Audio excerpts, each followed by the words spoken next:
So many of our mentors would always say, like, the enemy does everything he possibly can to get you into bed before you're married, and everything he can to get you out of bed once you're married. And so we're going to fail when we marry. So if we can get that right, and for women to know that, hey, I want to do this the right way. I've chosen to be with you. We've made this commitment to one another. It's our responsibility to make sure we're not the ones that are doing the tempting. Right. Because all we're doing is like, let's just, let's kiss. Let's do this. Okay, if we just do this. No, man, that's going to set you up for failure. For sure. Yeah. That was I remember that was the main thought in the back of my head was, like, I think about, like, if you're on a football team and you're in practice and you're trying to make the squad, and, like, imagine you get one rep. Like, the coach's like, here you go, you get your quarterback, you get one rep to, like, show us what you got. In my mind, I was like, okay, this dating period, it was real in my mind of, like, this is my one rep. Like, if I mess this up. So what does that look like? What would you encourage a younger couple, whether they're in high school, whether they're new in love, in college, what does that look like? Because the culture says do anything but do it the right way. Yeah. Sure. You go first. Hello and welcome to the Making Marriage Great Again podcast. We have an exciting conversation for you today with an extremely powerful couple. We hope that you are as excited to hear their story as we are. Before we get into this episode, make sure that you hit the thumbs up, the subscribe, and then the notification tab so that you can be notified every time that we drop a new story. We love you. We can't wait for you to hop into this powerful conversation with us. Let's go. Today we are joined by Turner and Jade Schenzel, some of our great friends that we get the chance to do some ministry stuff with. Turner and I are in a small group. Bree and Jade have known one another for a long time. They've been married for 9 years, have 3 kids currently, and one on the way. Yep. So we've got a pregnant woman here with us today, so it's going to get real fast. Turner is also an entrepreneur, runs a couple different franchises, Ace Handyman. What is it? Ace Services. Ace Handyman Services. A couple different locations. So we'll probably talk a little bit about what business looks like for you guys to really work on that together. Married 9 years, so fairly new. Got married at a really young age. How old were you guys when you got married? I was 22. Jade was 19. A month after I turned 19. Yeah. Awesome. That doesn't happen every day. No, it does not. So It was a little bit more weird than it is now. It's buffed out now. Yeah, but now we're like the same age, basically. Yeah. marrying a teenager. A little bit Marrying a questionable, teenager. but yeah. Yeah. all good now, though. Yeah. We started dating when I was 16, so that was extra weird. Okay. But quickly again, buffed out. It was Yep. I had already graduated high school just to like. You graduated high school at 16? 16, yeah. What in the world? My mom put me into school really early, and then there was like, my senior year, and all my friends had already graduated, and I was like, I don't want to be here anymore, and I wanted to go to Bible college, so I was like, let's go on to the next. Wow. And they were like, for sure, you can do it. So it was great. 3 years? You just skipped your whole senior year, That's pretty wild, man. That doesn't happen very often either. So 16 years old and you're done with school, ready to launch out into the world, man. Moving out. Yeah. Come on. Yeah. And now I'm like, I hope my kids never do that. Like, that would break my I mom know. heart. Like, if they're like 16, they're like, bye, mom. I'm be like, no, you have 3 more years. You gotta be with- 19. Yeah. We had a deal. You were supposed to be here until We're just going to keep holding them back. Yes. Right. I'm like, you did great in first grade, but you're just gonna do it again, just to make sure you really have the basics. Yeah, your youngest will be 10 starting kindergarten. You're like, hey, sorry, man. It's just the way it works. Everybody's doing it. He's like this amazing athlete too. And they're like, man, he has to be older. That's You're the like, key. See, I was a late bloomer. I wish I would have been held back more because I bloomed at like 2021 physically. Well, Yeah. right when you got married. So right I'm when like, you I'm, got like, married. I'm holding I the really boys reap back for rewards. so they get the best shot Yep. to exceed athletically. So we'll see. All right. Well, hey, so we've got 2 amazing things here, right? Graduating at 16, married by 19. We'd love to just unpack your guys' story, man, like how you guys both grew up independently. We know that when we come into marriage, we're basically showing up with 2 suitcases full of stuff, and it's our past experiences, everything we've gone through in life, and then all of a sudden we're thrusted into marriage, and it's like, how do we do this? What does it look like to bring 2 backstories together? Turner grew up as a pastor's kid. Jade... Not so. No. Okay, so 2 distinctively different paths growing up. Yeah. Then all of a sudden, here we are in marriage. Yeah. What does it look like? How do we do this? What did you guys have early on? What was your lifestyles like growing up? Maybe we'll start with you, Jade. Yeah. So I was born and raised in Omaha. My parents did not know the Lord growing up. I would say that they maybe were Christians, but weren't like actively following him. Great parents, but I'm one of 6 kids, and so a lot going on, so many kids. which is amazing in its own ways and also challenging. Really quick, where are you at in the mix of that? Just because that's so I'm the important. third. So okay, I have so right in two the older middle. brothers, 2 younger sisters, and a younger brother. Okay. But there's a big age gap too. Yep. So her oldest brother, Jordan, would be 35, and then Jet's 12. So there's quite a Yeah. Okay. So we got the whole 9 yards. Yeah. Super fun though. But yeah, so I grew up, just trying to get a little bit of attention. But it's so sweet. It in hindsight, like the Lord protected me so much in my childhood. Like I had such freedom because my parents were so wonderful but busy, just with all the other kids that were around, and I was kind of the only one, or one of the only ones who was like not getting in trouble, just kind of like minding my own business, getting good grades, just kind of doing my own thing. But yeah, like looking back, I'm like, oh Lord, you protected me from so much. Like there's so many things I could have gotten into, or wrong decisions that could have been made, or times I could have been taken advantage of, and not to start the podcast off with a real big hit, but Turner's mom was like praying for his wife all of his life. And so I'm like, oh my gosh, Lord, you protected me and like kept me in this sweet cocoon because of his mom's prayers. And so grew up just, going to church every once in a while, like would pop in. And again, my parents were believers, just not like followers.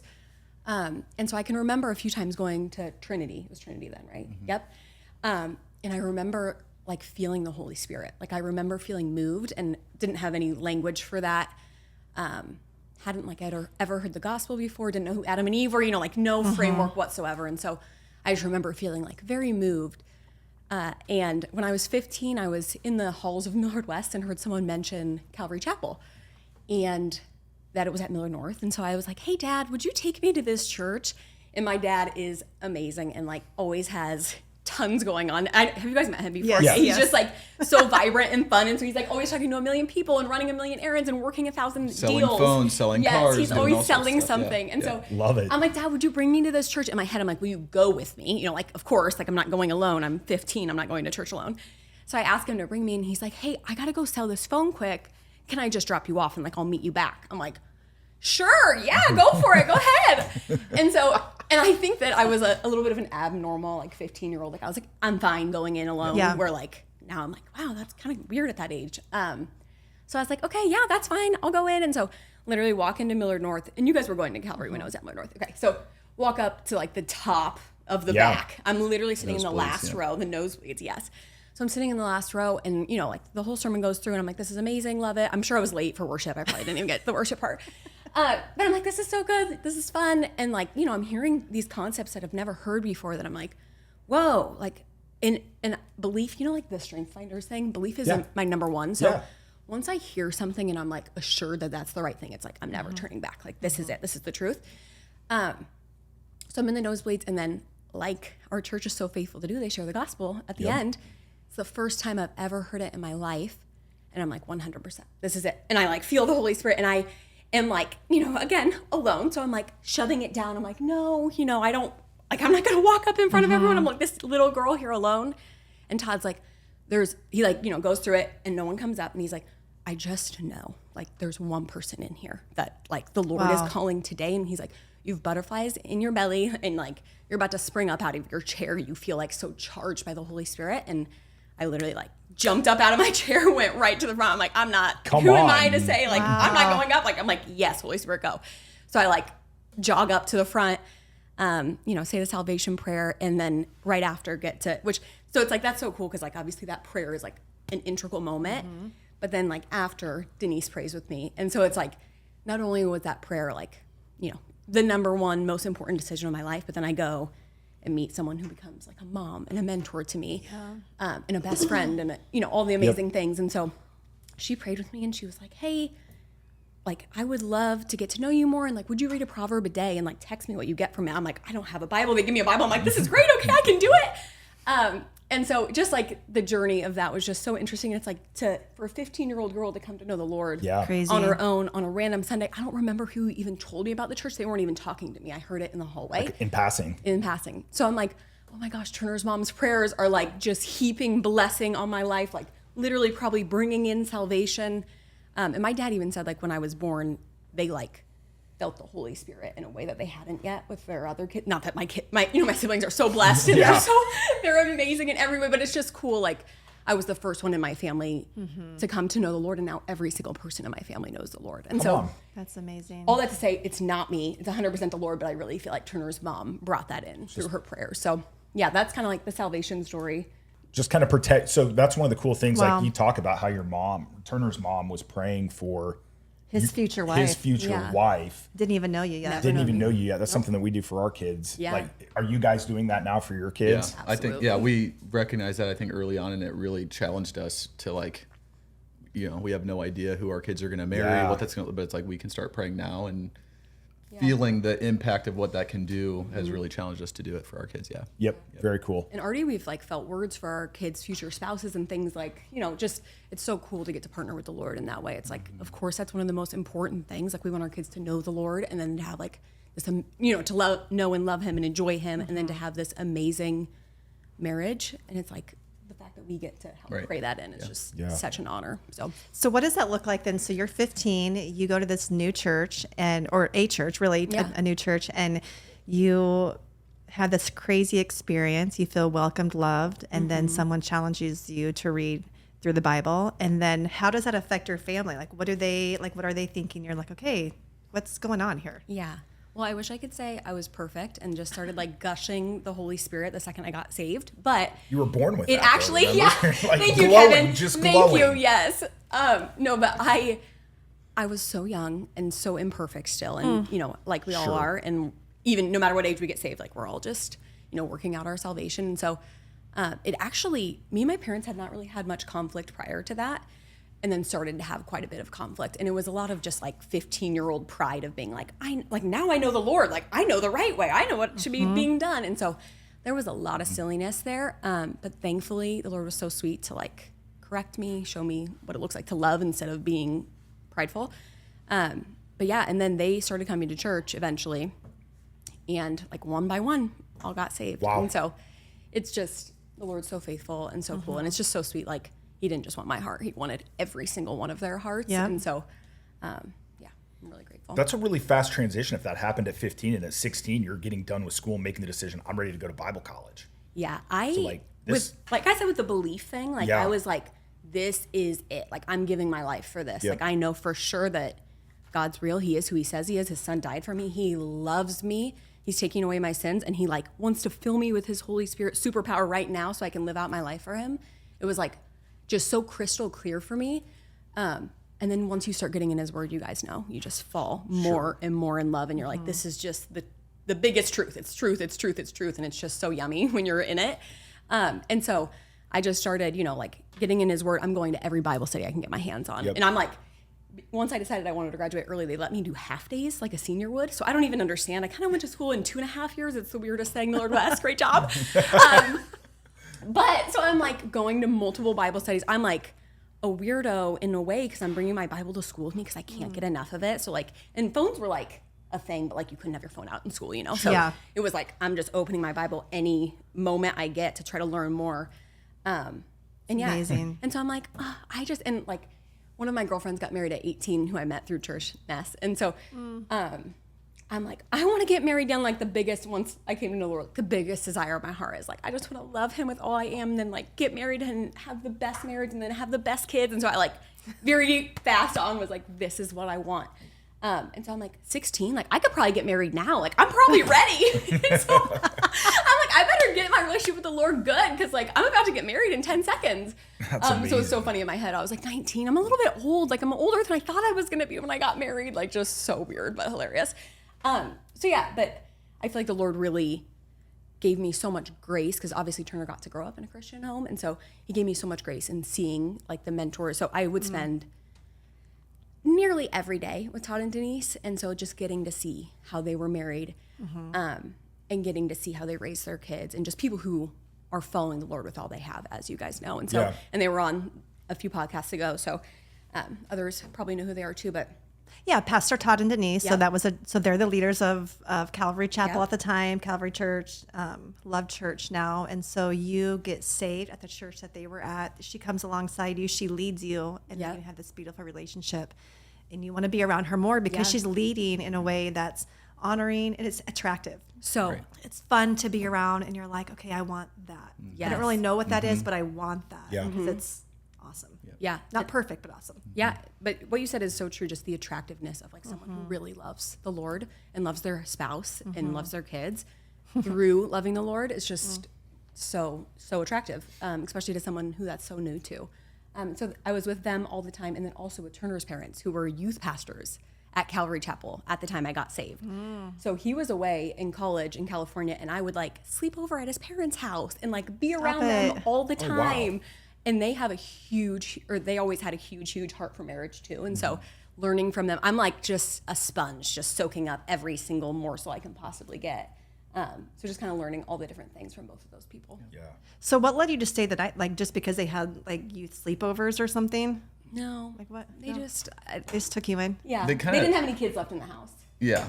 They kind of like Todd and Denise too. Like people would always be there, and just they would take people in all the time. They're a little bit more like people would live with them a lot. My parents, same thing. Like people would just be over all the time. Yeah. You know what I mean? And since they were in the youth group, it was a lot of the youth kids. So you stayed the night though. I don't know if I knew that a lot. You stayed the night a lot. Every once in a while. Okay. Yeah, not in a weird way. It sounds weird now. Maybe No. maybe take that out. What bed did it you wasn't sleep in? weird. Just sleeping in your bed. It actually was. She was It casting that out front room. demons through all the rooms, and she was like, this one. Right. Something wrong with this room. I think my husband's bed in this room. Holy Just Spirit is. moving. Oh my gosh. Weird. Yeah. Oh my gosh. I can't wait to talk about your parents, Turner, because that's been such a profound experience Yes. and thing that's taken place. So we'll get into that. Give us your story, kind of how you grew up in a Christian home, what that looked like for you. Yeah. So my, as long as I can remember, my dad was a youth pastor for, I think, close to 30 years. So he's at Trinity, now Lifegate, for 25 plus years. So grew up in the church. My mom stayed home, so she homeschooled us. And I think they just did it the right way. Christ-centered marriage, Christ-centered family. And so got to grow up in that. And then went through a pretty difficult church split. I think it was 2007 or 8, something around there. So I would have been fresh in high school. I think I was I think 8th grade or freshman year, somewhere in there. So it was a church split.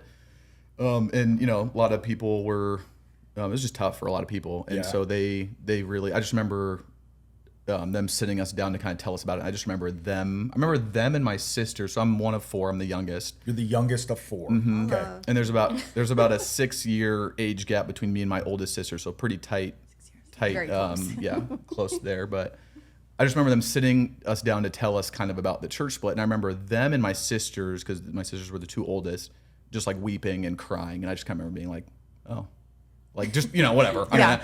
But I think I was 8th grade or freshman year. Yeah.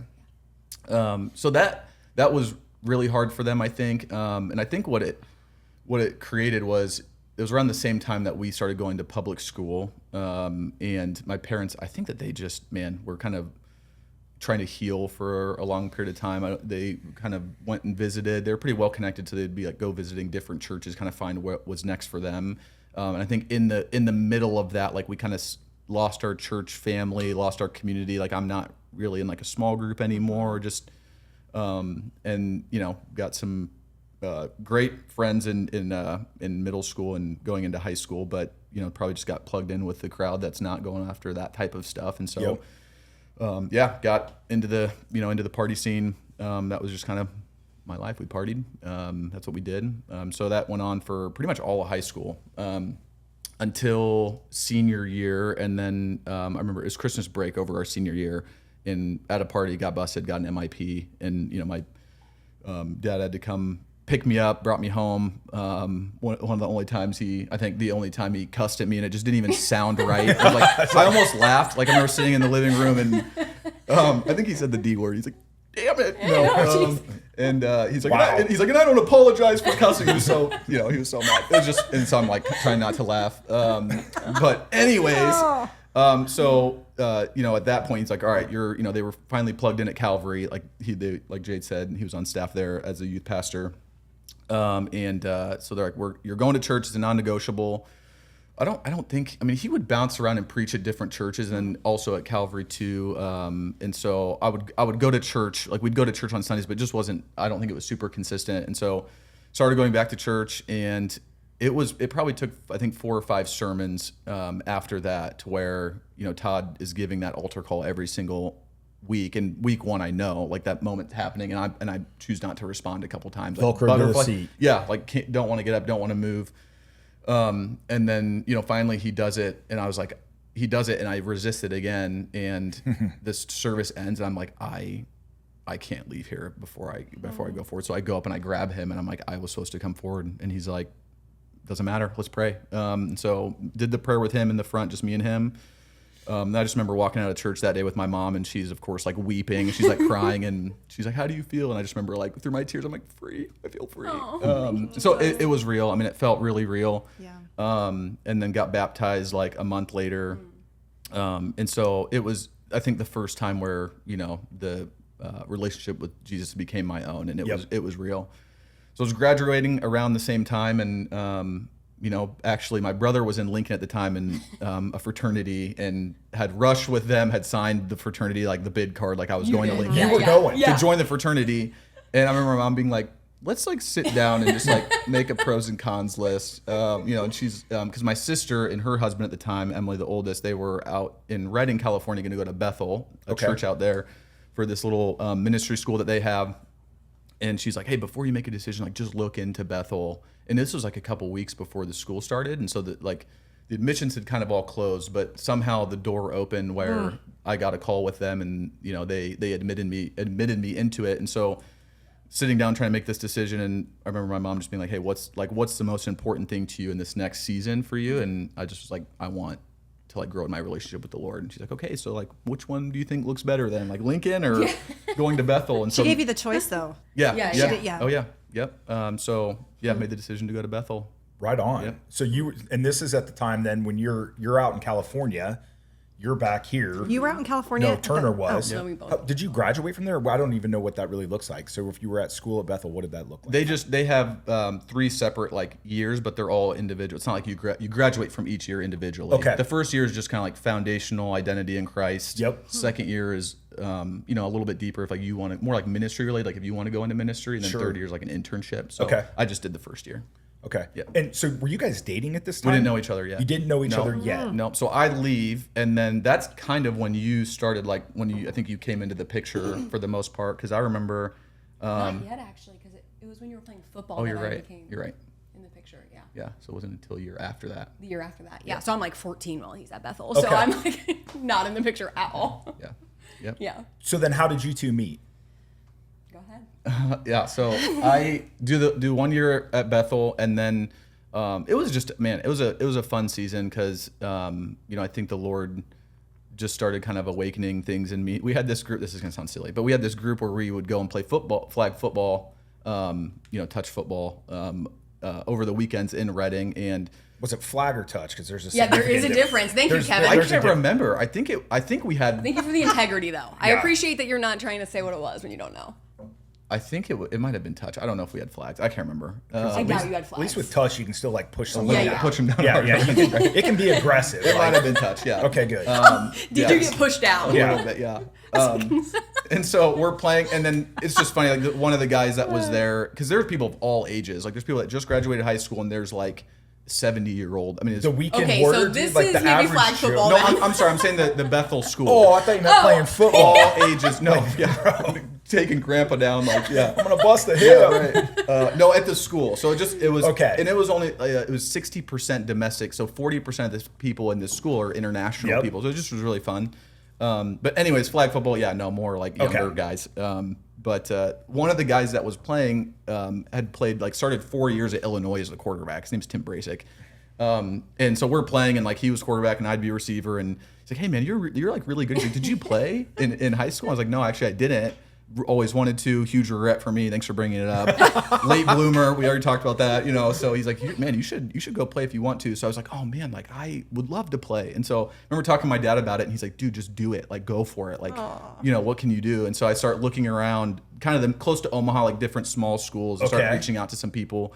And Briarcliff, which is just a small school in Sioux City, Iowa. It's NAIA. It's a small school. Yep. Not a great football program. Anyways, I reach out and I'm like, hey, this is my situation. They're like, hey, we're having a 7-on-7 over the summer. come check it out and then we'll talk. And so I go to the 7-on-7 and play really, really well. I don't think there's film footage, but in my mind, I played really well. Top 10 ESPN. 100%, yeah. And so after the fall, a couple weeks later, they ended up offering me a 50% scholarship to come play. And so ended up doing that. So Bethel was the first year after high school. So a whole school year doing that, and then went to Briarcliff for that next semester to play football. Really happy I did it, but ended up only being there for one football season. But that was the time where when I was coming, I think that's the first time we met, I would come back from school. Because I think my mom even had me come and share at one of their small groups. Yes. I think that's the first time. What do you remember about that? I vaguely remember. His mom would have so like Rev, it's always been called Rev, but now it's Rev Rally, but back then it used to just be Bible study every Wednesday. But his mom would have like a girls' Bible study before Rev. So all of us young high school girls would go over there, and from like right after school until Rev, we would like cook with her and just chat, and like we'd usually be doing a book of some kind. And so one time she had Turner come share about Bethel, and that was the first time I saw him, and I was like, hey. And then didn't she have me pray? Didn't we all pray? And I think Emily was maybe there too, but do you remember that? No, I don't remember that. Okay, I have this funny memory of, it was during one of those times, but Bethel very like focused on the supernatural, prophetic healing, all that kind of stuff. And so I kind of had been immersed in that world. And so she's like, okay, you and Emily come and like pray over the people in the group and that kind of thing. And I remember praying over you specifically. And I remember I had this like prophetic. I forgot. I think the word that I shared was like, I just picture you like in this white dress. And I just like, the word I see over you is just like purity, like just purity of heart, pure, all that type of thing. Come on. That's so crazy. So it's a funny, I forget about that. Me too. Wow. Yeah, so that's kind of when we first started like interacting with each other. Yeah, but he seemed so much older at that point that it wasn't like I wasn't like, oh, maybe we could be like, it was just like, oh, he's like an older brother. He seems so old. I was jacked at the time. He was jacked and had long hair. You guys, I had to send a pic. It's the so traps great. were popping. No neck, playing ball. Love it. Yeah. Okay, so you guys meet, and then you're still up in Sioux City going to school. Mm-hmm. When did you start to make the decision like, okay, we're going to pursue one another? So I only did one semester at Briarcliff. Okay. Then I moved back and just started going to UNO. And then we were just in the same friend group because my dad was a youth pastor. So Jade was in the, okay, don't judge me. Jade was in the youth group. And then I was like, my dad had me come, hey, be a youth group leader. I come be a small group leader in the youth group. So coaching the girls in the small group. It just sounds so bad, but it was not weird at all. Yeah, but we'd go, big groups would go out after like youth group, go to Village Inn and like whatever, just hang out. And how old are you at this time, just to give some context? 19. Like you were not.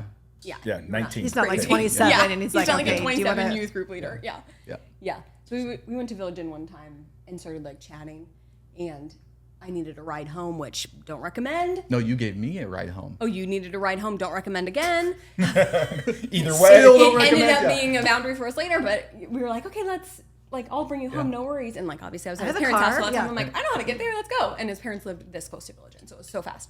But we ended up like, having a little chat in the driveway. What time did we? We were, till like 3 or 4 in the morning. 3 or 4 a.m. I have high school in the morning. My just parents sitting in her car in the driveway talking, yeah.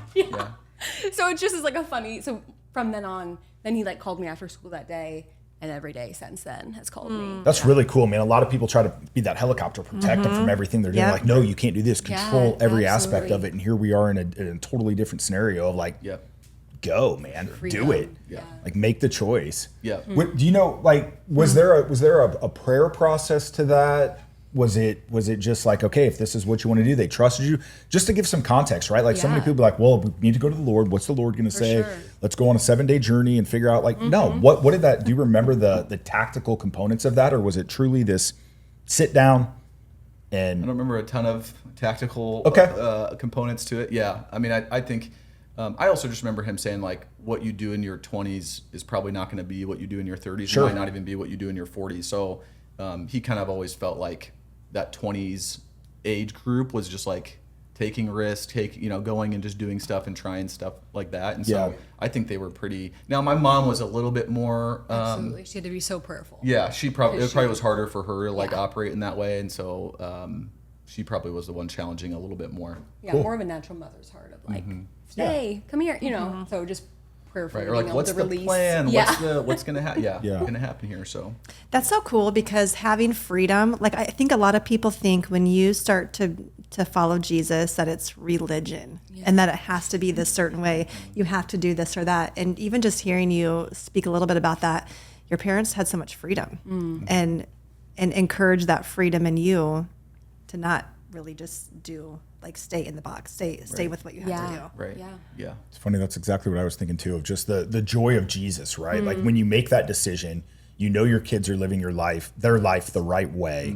There is so much more freedom and like go explore. Yeah. Like your heart's pure. We know you're going to make the right decisions. Go for it. Yes. To the point of like curfew. 3:00 in the morning. Yeah. Be like, what? We get the chance like with our daughter now. It's like come home. I know you're not partying. Yeah. You're not making dumb decisions with boys. So praise the Lord. just come home. Yeah. And I can't. I'm a wait to little see bit it. less. Yeah, exactly. I know. I'm like, it's For sure. 11:30. He's asleep, and I'm like, Are like you looking alive? on. Yeah. Yeah. So, And you but probably need the balance a For little sure, bit. the Somewhere in the mix. middle there. Yeah. But I want to, but I like give a ton of freedom. Yeah. Freedom is, what do the people say? Freedom, Trust is given, mistrust is earned. Yeah. Yeah. And she's given us no reason to not. She has once, and she paid the price. Hey, for it that. hasn't. Yeah. It was like Right? a 3 a.m. Yeah, it was 3 a.m. we get it. Grounded. Yeah. But yeah. I do remember, like, not to keep quoting my dad, but I just remember him in his sermons, like he would talk about, people think that when you come to Christ, like the fun's over. He'd always be like, I can outfun any of you. Yeah. Like, I've heard it's that. just such an adventure, like It life with is, God. Like yes. in my mind, that was again such a sweet season of like him just putting little dreams in my heart. Not that they ever. It's almost like, did they even mean anything? Like me going to Briarcliff and playing football, did it lead to anything? Sure. No, I don't think so. But Traps, it just bro. was fun. That's Yeah. real. Traps. That's right. Yeah. Mine Maybe led to help me. Yeah. My wife. It's all coming together. Yeah. Oh my gosh, Sorry. I'm so sorry. Long hair, traps. Yeah, that's I right. mean, But yeah, just life with him is such an adventure. It Like really is. he calls us to different things, and it's fun. Life with him is fun. yeah. I can't That's wait to get into that. encouraging. When we start talking about your parents, man, I'm so excited for that just because it's such a cool story. So hang on, man. Listeners, hang on for that. It's going to be super powerful. Bring us up to speed then of when you guys decided to get married. So we were, I was in Reading. She was in Marietta. And then I just remember at a certain point, you correct me if I'm wrong, but your dad kind of wanted you to transition back home. Am I wrong there? Yeah. Maybe you tell Things that were part. a little interesting. I was gonna move up to be near him in Reading because I was loving the California life. It was very fun, and it's just so warm and happy.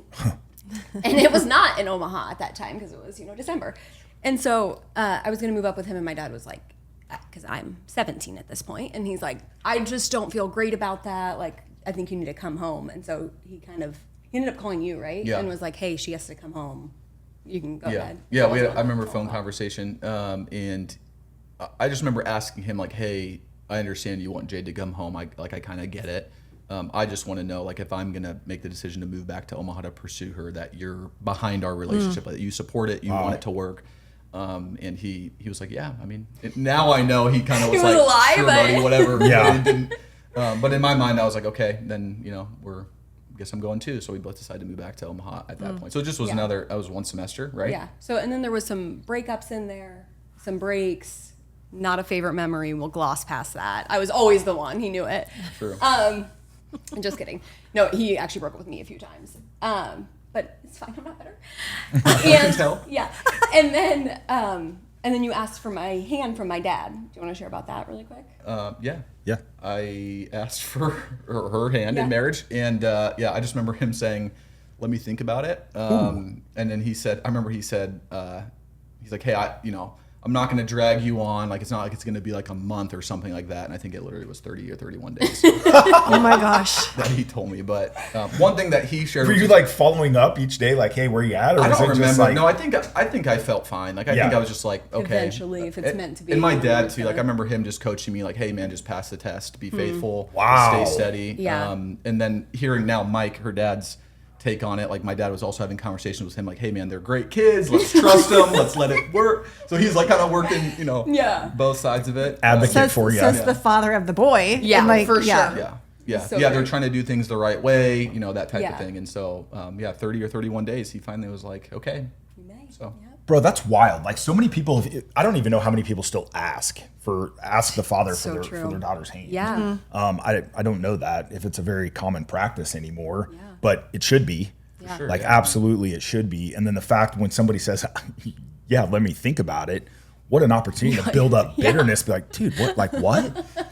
And for you to I'll show you. for you to sit patiently for a month. I mean, that doesn't seem like in the grand scheme of things, it's not a very long time. Yeah. But nonetheless, a day goes by, day goes by. Yeah. Like, okay. Hours. Like, Yeah. is there anything I need to be sure. doing differently? Right, like, for you want to sure. go work out? Have you seen my traps? Yeah. Like, well, what's cut up? the hair if I need to. What's up, Mike? Come on. Yeah. But so you guys touched on something. You guys were trying to do it the right way. And so tell us a little bit, because I don't know how many high school students follow us or listen or whatever, but what does that look like? Because you are so attracted to each other. You're young, you're in love, you got the traps, you got the hair, whatever it is. Like, you guys, I'm going to have to see pictures now. I know. Like your neck and dress. Your neck.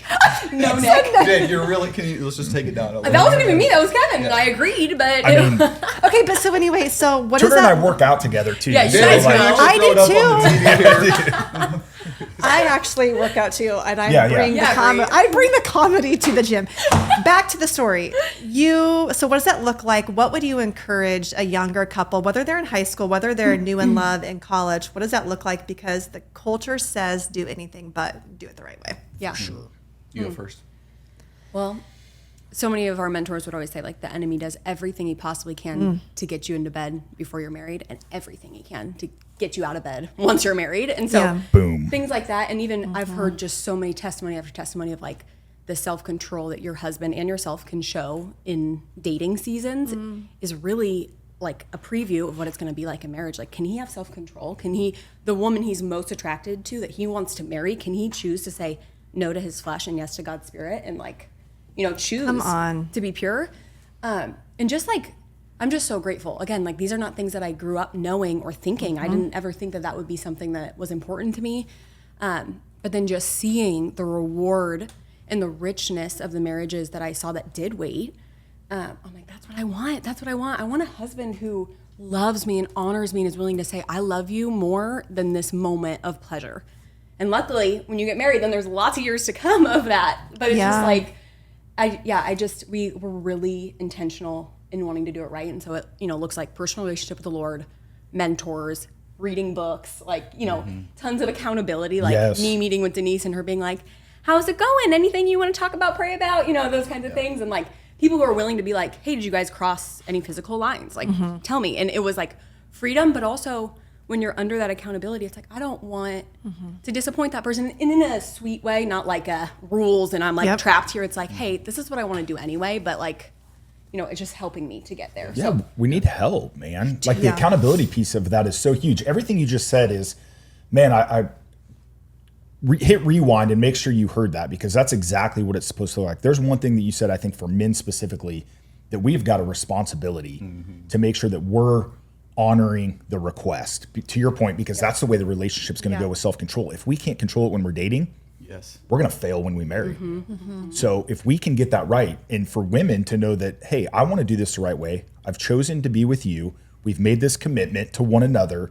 It's our responsibility to make sure we're not the ones that are doing the tempting. Right. Because all we're doing is like, let's just, okay, let's kiss. Let's do this. Okay, if we just do this. No, man, that's going to set you up for failure. for sure. Yeah. That was I remember that was the main thought in the back of my head was, like, I think about, like, if you're on a football team and you're in practice and you're trying to make the squad, and, like, imagine you get one rep. Like, the coach is like, here you go. You get your quarterback. You get one rep to, like, show us what you got. In my mind, I was like, okay, this dating period, it was real in my mind of, like, this is my one rep. Like, if I mess this up as, you know, trying to lead this relationship in purity, in my mind, I get one chance to prove that I can lead a pure, you know, be pure and lead us in purity. Because who's to say, like you said, who's to say if I can't do it here, who's to say I'm going to do it in marriage, you know, after that. And so that was the biggest thing. But then, practically we had, in my mind, you know, some of the greatest coaches in our corner. Yeah, you know, we were Denise so blessed. So blessed. and PT and my parents, and, like, we just had great people behind us coaching us, and even just practical things of not getting, you know, trying not to lay down together and be horizontal and you know, 9 p.m. curfews and just stuff like that. And we always talked about, like, if, you know, you're looking at a cliff and you know, going over the cliff is falling into impurity, it's like, how do you go up to the edge of the cliff and, like, mess with it? No. So it's like, what's I want the to be in boundaries? the other country. I want to be as far away from that cliff as possible. How do you get 10, 20 feet away from the cliff boundaries, or what keep you away from getting even close to what that would look like? And That's those different rules. Boundary in front of a boundary. Right. Right. Yeah. Yeah, the shoulder. Yeah. Absolutely. The shoulder of the road, man. Stay off the shoulder before you hit that guardrail. Right. Yeah. For sure. Wow. Yeah. It's awesome. And to really quick piggyback off that, like we have so many friends who have not done it the right way. Yeah. And who have not submitted to the Holy Spirit or even known that those were like things that they should technically be doing or that God was going to bless. And like God is still restored and an amazing thing in marriage. Yep. So it's just like, can we avoid the hurt? Yes, let's do it. Right. But like sometimes people go through that hurt and God still does a million times above and beyond and blesses. And, the second you ask him, Yep. he comes. So just like no And we shame. also didn't do it. We did. There definitely were times where we crossed the line. Praise God, not like we never sex, fully crossed the line, but moments where it's okay. Hey, we probably went a little bit too far. That type of thing, and so we didn't do it perfectly. Yeah. Yep. For sure. Yeah. Never too late for a fresh start. Absolutely. I love that. That's right. It's so true. So even if you haven't gotten it right, you still can today. Yes, Just absolutely. you got to start. Yes. One day or day one. What's it going to be? Yeah, and isn't that so true in marriage too? Like, Yeah. I might be an idiot the night before, but the next morning I can choose. His Yep. mercies are new every day. Like Yep. I get to choose again. Yes. Yeah. So good. All right. So what was your guys' marriage like then? Wedding? The actual Marriage. wedding. Wedding. Sorry. Oh, The wedding. wedding was amazing. It was sweet. It was. You know what's funny? Our actual wedding, which is very rare, was amazing. Yeah. Right? Yeah. Our reception was like normal, fun, good. But like the wedding itself, I felt like was the Holy sweet. Spirit fell. Like it was just Yeah. really sweet and fun. Yeah. Yeah. So we had a short engagement. I think it was 4 months. Yeah. It was Wasn't quick. it? Yeah. So we got engaged. She was 18 at the time. We got married The month after. a month after she turned 19.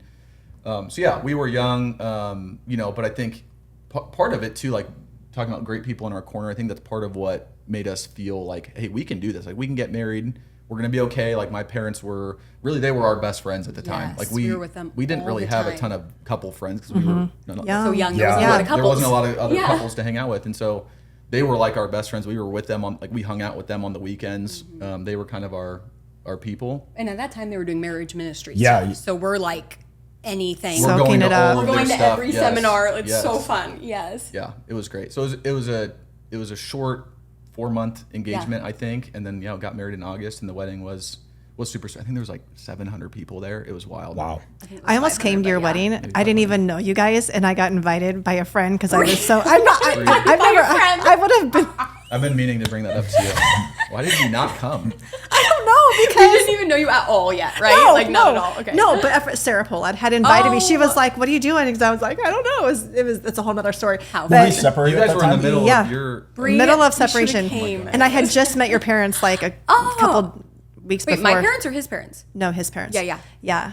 No, yeah. So, and I was like, geez, I feel kind of bad. I don't even know them, so I didn't go. But that would have been fun. So fun. Anyhow, but so I remember it was like August 8th. 8th, Save August the 8th, date. August 8th, August- 2015. August 8th of 2015. Yeah.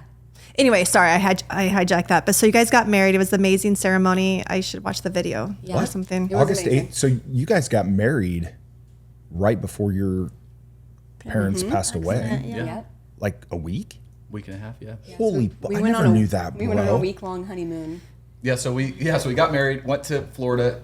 Shout out Uncle Pat, stayed in his condo Yeah, on the shout out beach. Uncle Pat. Go for Uncle the Pat. Yeah. Thanks for that, bro. Free honeymoon. was Thank you so much. I also think what he put like was- $1,000 in the dollar dance bucket. Come so- on. It was Double everything shout we out needed. Uncle The Lord Pat. provided through Yes. Uncle Pat. Uncle Pat coming through. Seriously, he's the man. He is. So yeah, so we went on a week-long vacation to Florida. Jay got sick like right away. Yeah, and we're obviously having sex for the first time. Yep. And I'm like powering through because I am like on death's doorstep sick. Like for real, so sick. I like can't open my eyes. Turner's like calling his mom, like, my new bride's like has the plague in bed. Like she's dying. Like, what do I go get? So he like goes and gets me a ton of medicine and groceries for the week. And then he comes home and I'm like in a coma. I was sleeping so hard. Oh, man. I'm like, babe, what do you want to do? We had a lot of sex, Like, what do even you though we were think I sick. wanna Yeah. Yeah, exactly. So it was a restful honeymoon with lots To of her sex. credit, lots of- you. That's what I'm saying. I you fired hung in up. it. Yeah, you did. Yes, You I a great did. job. That's Sorry. amazing. It's weird. So yeah, but we came home. Your parents picked us up from the airport.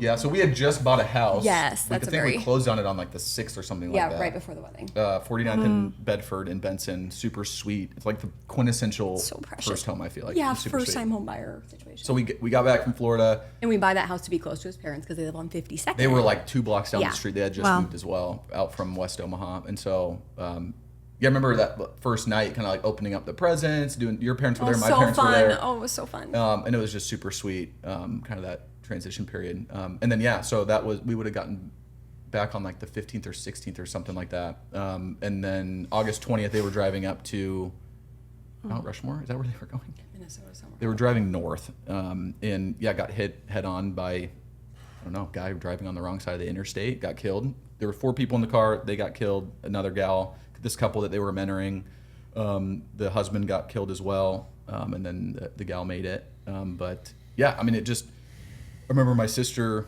someone knocking on our door at like 4 a.m, and I'm like newly married. I'm like, what's, you know what I mean, fight or flight, like what's Like going to on? protect her already. Like, Going downstairs ready for whatever, and it was my sister, and she actually lived around the block at the time as well. And so she had come over and came inside, and you can tell she's been crying, like Yeah. this nothing good is about to happen. Yeah. And just said, Mom and Dad were just killed in a car accident. I just remember sitting down. I remember you two like kind of being on the couch together and just like weeping, and I just remember being like completely numb, like didn't feel anything. And then I walked upstairs and called Charles, my best friend, and just told him. And so it was a really, and then now when I look back on it now, I mean, it was kind of crazy. Like it just was a parade. For some reason, our house kind of became the center piece. And so people were just like parading through our house felt like weeks. Like everyone we've ever known. And just, it was very sweet. Like people wanted to, be supportive and help and that kind of thing. But when I look back on it, like it feels very fuzzy to me. Like I don't feel like I Absolutely. feel or remember a whole lot when I think back to that. Obviously the months and kind of years leading, I very much feel and remember. That was really hard kind of leading into marriage with that. But yeah.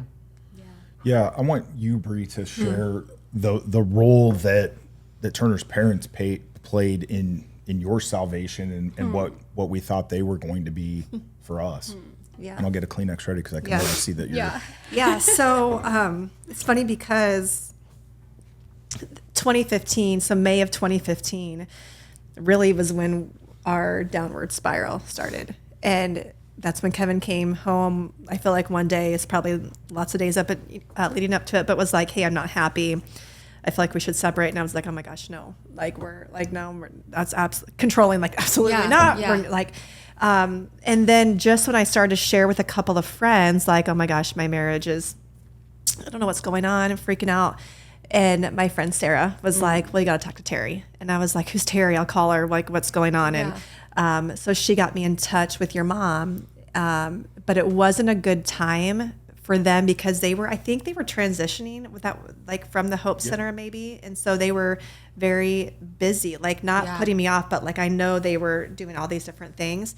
And I was so desperate. So Terry, your mom, actually got me in touch with Denise Friesen, and then a couple other gals. She was like connecting me. She's like, okay, I'm doing this, but let me, whatever. So we kind of stayed in touch. So I remember going to my church at the time, and just being like, gosh, I feel like there's something more. My church had offered me kind of divorce care as an option, but I was like, no, has to be something else. And so my friend Sarah had said, come to Waypoint, this other church. And I was like, ew, I don't know what kind of church is that. Like and so, because I didn't know, because I was like so used to doing like, you have to go here, you have to go here and whatever, but it's non-denominational, so amazing. And one of the pastors was teaching, and then my friend Sarah was like, okay, actually come back because Pastor Ty is going to teach next time. I really want you to hear him. And I was like, okay.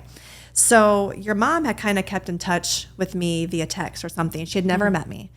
And I go to Waypoint again because Pastor Ty is teaching, and my friend just thinks the world of him. And it was his last message. Which was Turner's dad. Turner's dad, yeah. And so it was July 26th, 2015. And the message was like, kind of like what you said earlier, when you feel butterflies, you feel like the message is for you. He's talking specifically about me. How does he even know me? And he didn't. But does the altar call. I go up and get saved. And then he says, can some other women come alongside me? Or, these other women who are up there. And so your mom sat with me and in a puddle of tears. And she really encouraged me, okay, do you trust God? Do you want to follow God? Do you want to trust God that he loves Kevin? And she just led me this beautiful prayer. And I was like, yeah, I guess I do. I want to. And so just her love and care. I know she did that for so many, but it was so personal. And then she followed up with me. And I remember her telling my friend, I'm so excited for Bree. And my friend was like, gee, she's going through the worst time of her life. Your mom knew, she just had so much faith in the Lord. And I knew like, okay, regardless of what our marriage was going to do, this was going to be good for me. Like choosing Jesus was going to be good for me. And if I could release that control, I don't know how much. The title of that message was Comma, Not a Period, right?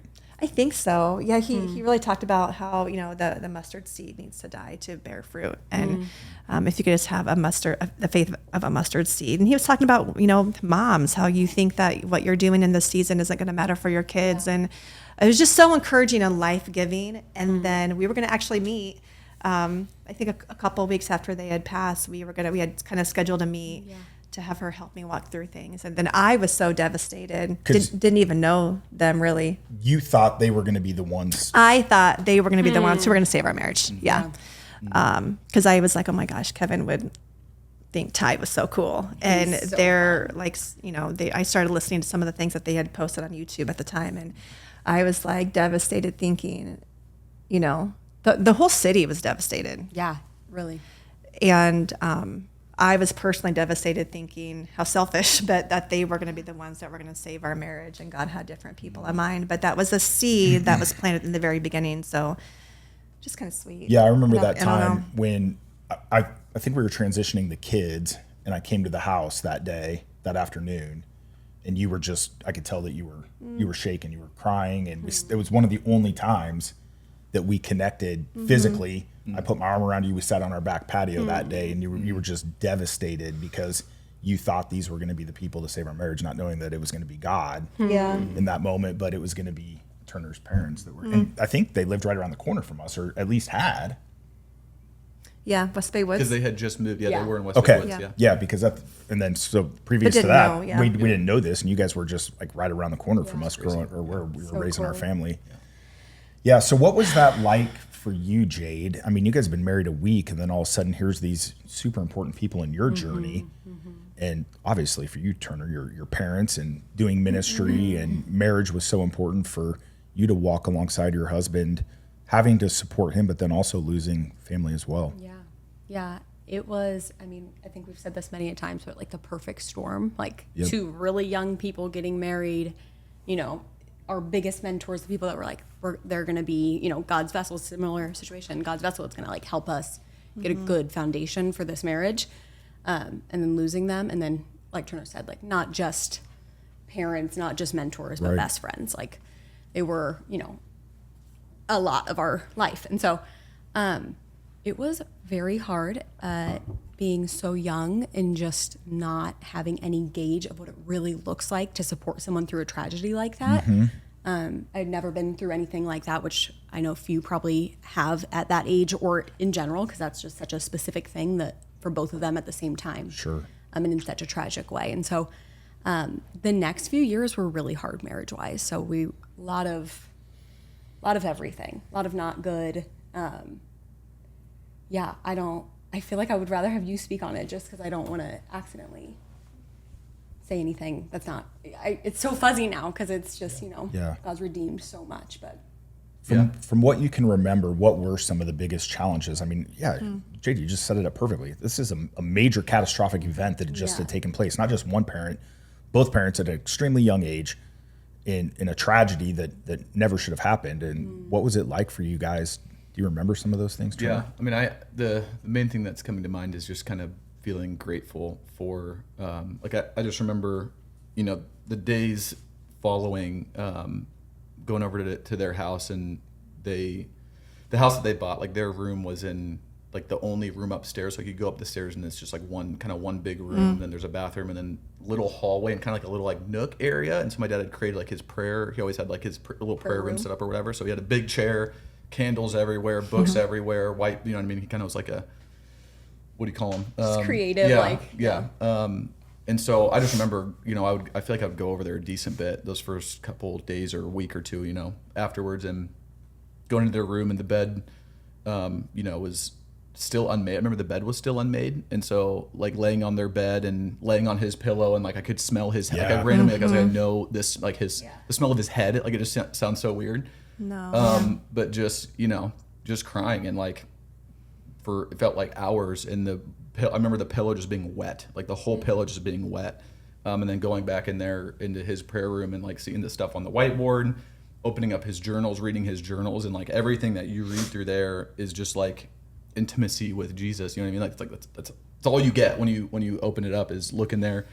And I just remember like coming to that point, like even writing out what I was going to say at the funeral, and I had no idea, you know, what do you say? Like I have no idea what to say. But just feeling this sense of like, just reflecting on their life, because my mom was, you know, the same way. It's not like just my dad, but reflecting on their life, it's like it was like Jesus was their one thing. Like Jesus was their portion. He was their everything. He's who they built their life on. And I just remember having that moment of like, we're gonna be okay. Like we're gonna be okay. Like what's the Bible verse where it's like, who else would I go to? You know what I mean? Like, Lord, you have the words of eternal life. Where else would I go?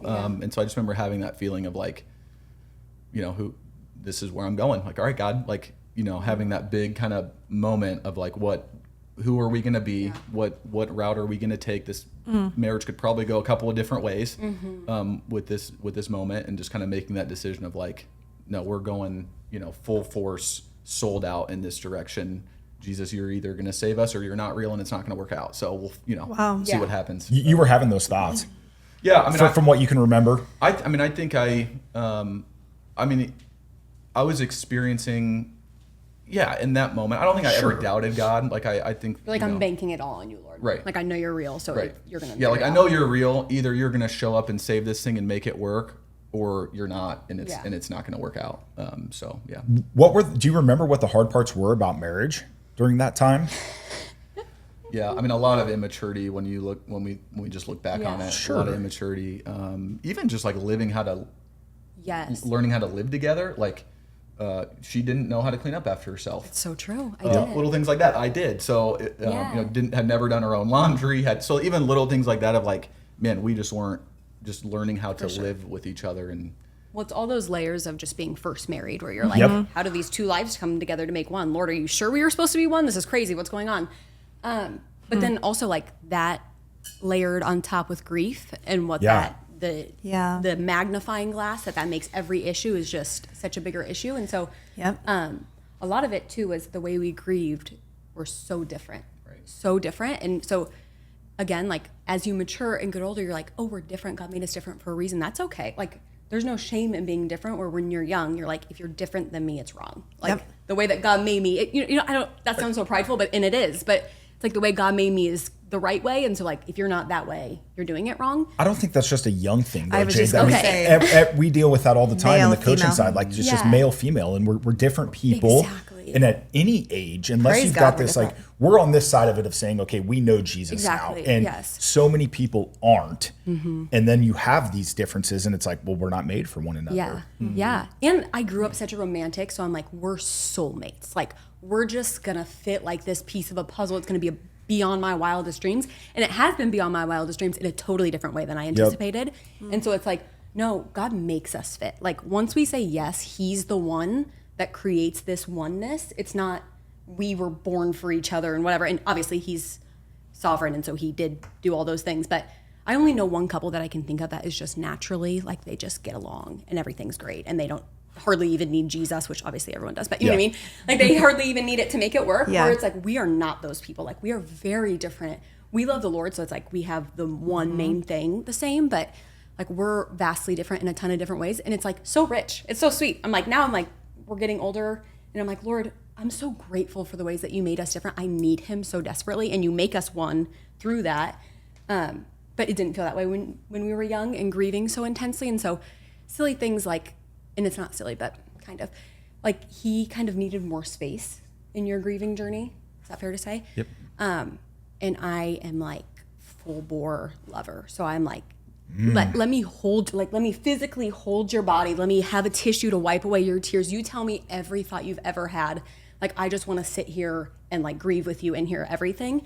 And he's like, hey babe, like I need some time to go lay at my parents' house or to go do whatever it was. And I was like, just again, I felt like I was failing if he was alone and grieving alone. And so I dug my claws in and did everything I possibly could to try to be a part of it. And it really backfired. It was exactly what he didn't need. And I wasn't, I'm like seeking the Lord for my own sustenance, but still so newly married that not seeking him to be like, Lord, what does my husband need in this season? I didn't have that wisdom yet. And again, so blinded by just pride in situations and all the different things.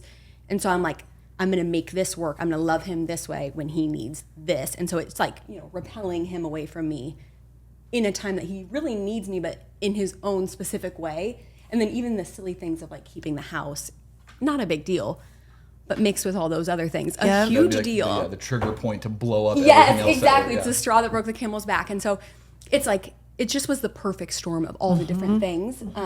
But he's right. I mean, again and again, it's like, I remember getting to a point, and this only ever happened to me once, where I'm like, Lord, is this going to work? Like, when we got married, I'm like, this is for forever. So I was not really having those thoughts. Like, I'm like, we're going to figure it out, whatever it looks like.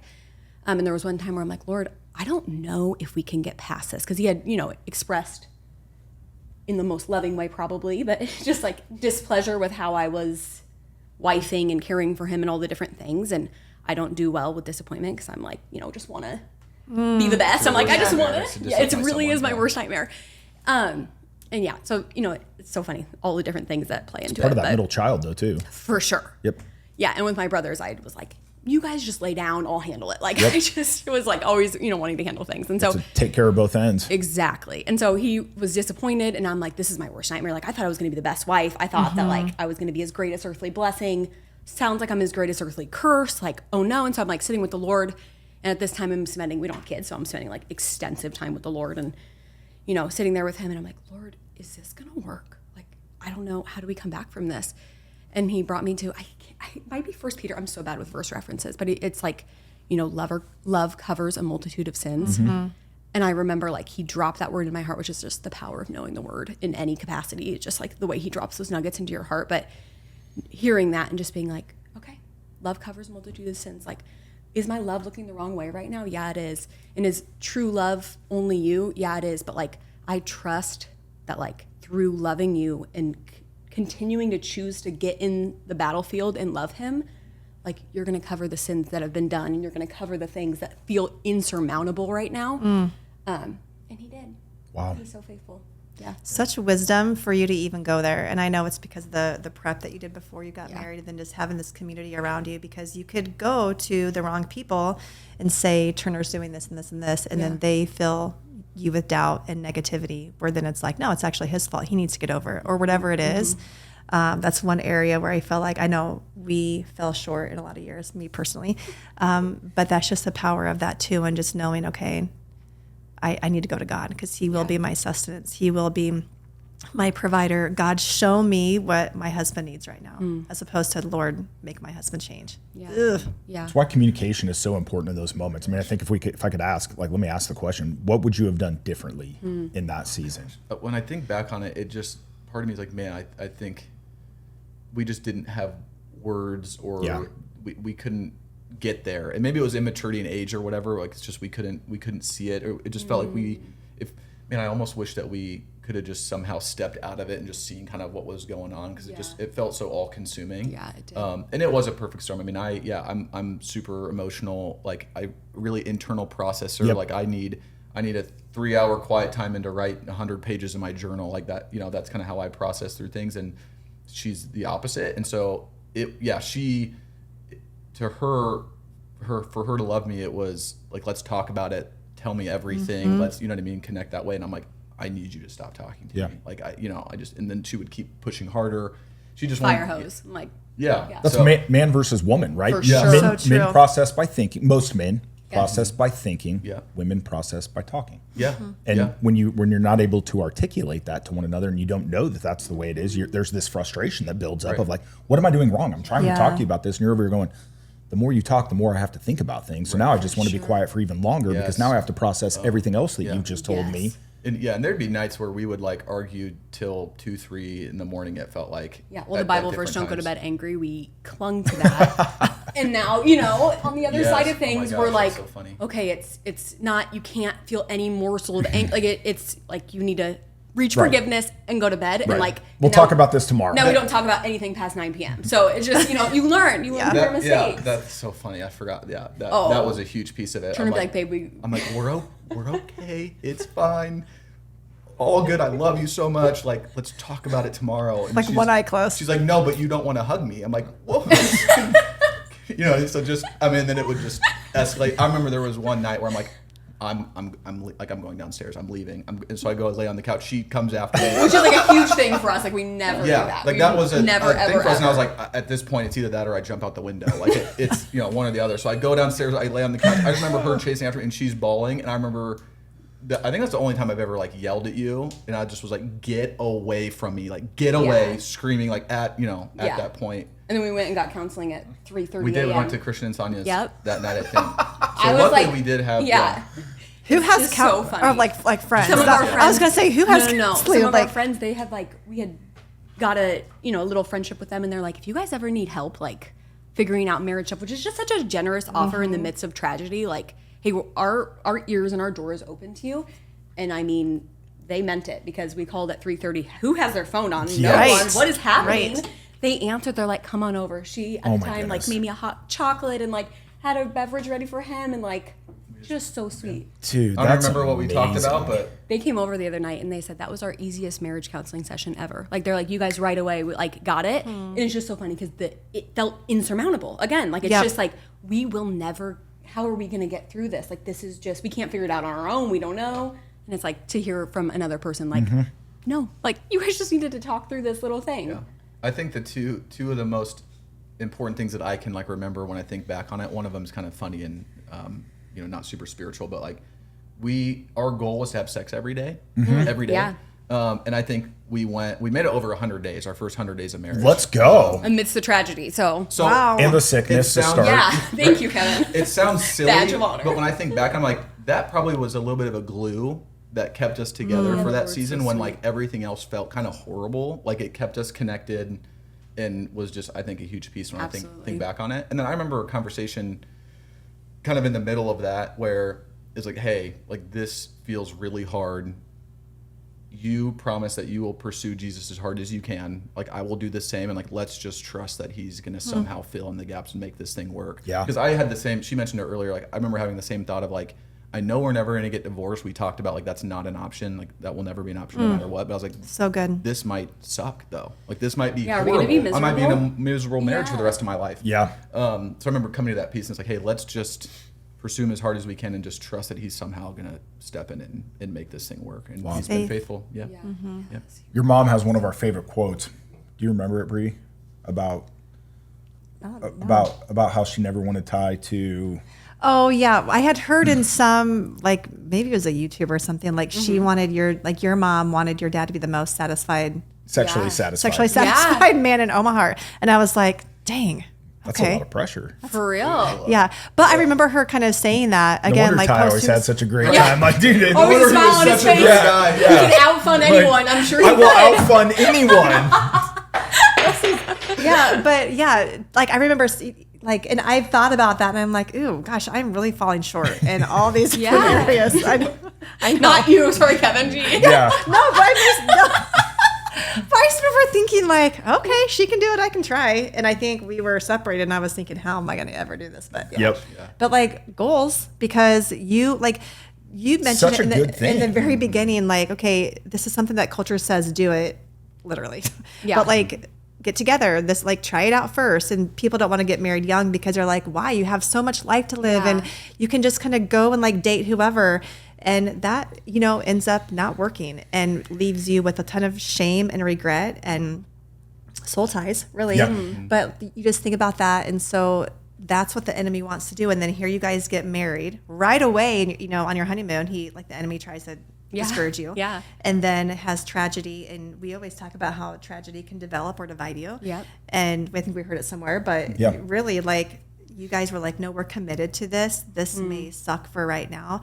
But talk to us really quick about, because there are seasons where marriage isn't fun. Yeah. And marriage isn't necessarily all you ever dreamed of. And you guys are like so young, but you committed early on. No, like this may suck for a while, but okay, we're just going to trust in the Lord that he's going to fulfill that. What does that look like for you? Like if you were to coach someone else and be like, okay, this is a hard season, because you've had hard seasons since then with tragedy, but early on. I mean, one thing that always comes to mind is, and I'm sure you guys have said this a million times on the podcast, and anyone who ever does any marriage talks about this, but like the grass is greenest where you water it. And so even with the cliff metaphor, again, like setting up the boundaries, like I want to have my heart intent to be, I want to be his greatest earthly blessing so bad that like the boundaries I set for the way that I conduct myself as a wife, like, you know, again, we had a hard season. So like those boundaries are breaking down a little bit, but like my starting point is pretty far back. So in terms of even things like what you said of like not calling friends who you know are going to discourage you in your marriage and be like, hey, he's a bum, leave him. Like, you know, things like that. Like I always purposed in my heart, no matter what the season, no matter what he actually acts like, that I'm going to talk so highly about my husband to him and in front of other people, privately, publicly, whatever it is.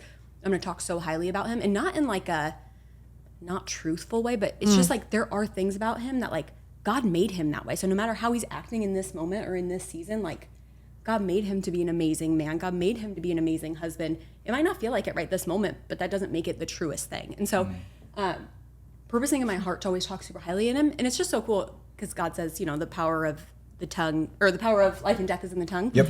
And I think whenever I think about that verse, I always think not only is it like, you know, speaking declarations of life over people, but it's also changing me. Like when I choose to speak out of what's true, what's the truest thing, it's changing my heart. It's not just idle words or like not fully true words. It's like, no, I'm speaking destiny. I'm speaking what the Lord really thinks about you. And it's changing me. It's changing you. And it says also in Proverbs, it says, out of the lips of the godly is a fountain of life. And I always think like, I just want my words to be like splashing on people, like of just joy and goodness and like just calling higher in a way that's not like pointing the finger and like, you need to change this, you need to do this. Is there a time for that? Absolutely.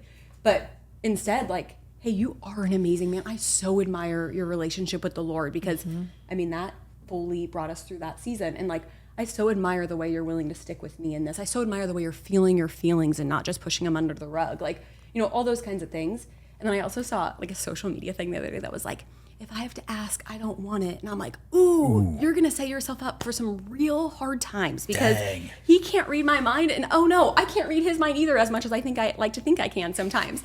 And so it's just like, you have to tell and you have to ask. And it makes you a better spouse, not a worse spouse, to be like, hey, I need this from you right now in this season. Like in that time, like, hey, I need you. One thing we do is we rub feet almost every single night. I would be willing to say every single night because it's such a blessing to me. Like the physical touch after a long day is like just exactly what I need. And so it's like, he didn't know that. He didn't know he was coming into a marriage with someone who needs to be like perpetually touched. And so I'm like, babe, I need at night to be rubbed. He didn't. So I just, you know, say those words. And guess what?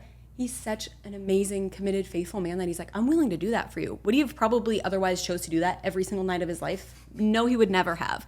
But because I was willing to like ask and say what I needed, like he's so willing to oblige. His heart is for me. Like he wants to bless me and vice versa. Like once I started to really understand, like he needs time to grieve alone and process alone. Like once you were able, because for a while you couldn't even verbalize that. Is that accurate to say? Probably, yeah. Yeah, so once he was finally able to like tell me that, I'm like, okay, like a little more freedom. Like I want to be the best wife to you. And if you're telling me that's how I can be the best wife to you, like there you go. Like, did I have to work it out? Yes. But like, you know what I mean? It just, telling is so important, or asking is a better way to put it. Asking is so important. Like, hey, this is what I need from you. This feels like what would be most helpful for me.